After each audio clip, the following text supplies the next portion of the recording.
How to make a gift bouquet out of just about anything. Snacks, craft supplies, homemade treats, socks, the possibilities are endless.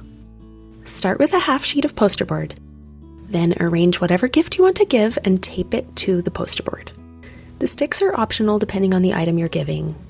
Now roll up the bottom edge to form a cone and tape that in place. Add a cute fluff of tissue paper, then cut a square of cellophane. Place the bouquet on a diagonal and fold the top corner down and the bottom corner up. Then fold one side in and fold it again to match the angle of the poster board and tape that down. Let's watch that one more time on the other side. Fold the bottom edge up to line up with the side of the cone, then fold the corner over to line up with the edge of the poster board and kind of tuck it underneath the cone. When everything's smooth, tape it down. Then you can add embellishments if you want. Finish it off with a pretty bow.